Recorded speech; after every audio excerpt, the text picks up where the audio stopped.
तो we have question number 2.9। तो इस क्वेश्चन में कहा गया है कि the resistance of a conductivity cell containing 0.001 molar KCl solution at 298 kelvin is 1500 ohms, that is your resistance. What is the cell constant?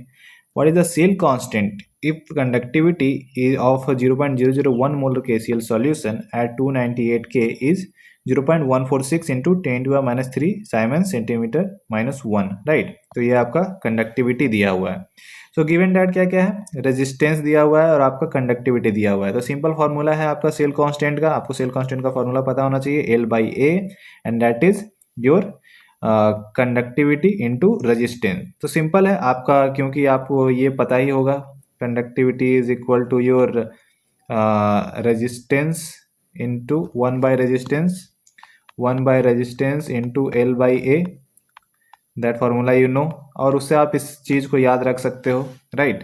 तो ये आपका ये चीज़ हो गया आपका ये सेल कांस्टेंट, राइट, सिंपल।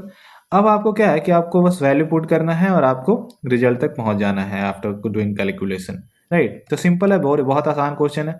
यहाँ पर एक चीज़ आप और समझ लो कि कंडक्टिविटी, कंडक्टेंस, रजिस्टिविटी, रेजिस्टेंस, ये सब में बहुत कन्फ्यूजन होता है, तो साथ साथ आप वो भी समझ ही लो। तो यहाँ पे आपका क्या है, ये आपका कंडक्टिविटी है और ये आपका रेजिस्टेंस है, राइट। के आपका क्या है, यहाँ पे ये जो के है ये आपका है कंडक्टिविटी, कंडक्टिविटी, और ये जो आपका आर है ये आपका है रेजिस्टेंस, रेजिस्टेंस। एक होता है आपका रजिस्टिविटी, रजिस्टिविटी, और एक होता है आपका कंडक्टेंस, राइट। तो ये सब में डिफरेंस क्या है, तो सिंपल सा है, कंडक्टिविटी और रजिस्टिविटी ये दोनों एक दूसरे का रेसिप्रोकल है, कंडक्टिविटी एंड रजिस्टिविटी, राइट। और उसी तरह आपका जो कंडक्टेंस है that is G is reciprocal of your resistance, conductance is reciprocal of resistance, right. तो ये क्या है, ये आपका कंडक्टिविटी और रेजिस्टिविटी क्या है कि ये आपका लेंथ और साइज ऑफ दैट सेल पे डिपेंड नहीं करता है, लेंथ और साइज ऑफ सेल पे डिपेंड नहीं करता है। इसीलिए आपने देखा होगा यहाँ पे L/A हम करते हैं, तो ये आपका लेंथ और साइज पे डिपेंड नहीं करता है। उसी तरह जो रो है वो भी आपका लेंथ और साइज पे डिपेंड नहीं करता है।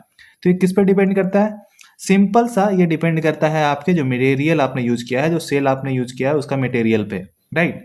इसलिए कंडक्टी आपका ये जो रजिस्टिविटी है और कंडक्टिविटी है, it this is a property of your material that you have used, right, that is the totally the property of material that you have used there, right. That is why we use this, right. Whereas your conductance and resistance depends on length and area and size of that cell, and resistivity also. So both thing that conductivity and resistivity have the same basic thing ki it says that how much it will conduct electricity, and resistivity is how much it will oppose, but it is dependent on length and area. In the case of conductance and resistance, it is dependent on length and area, whereas in conductivity and resistivity it is dependent only on your material, right. It is the property of material, right, and independent of length and area of that cell, right. So ये आपका चीज है, okay. So I hope you have understand this concept.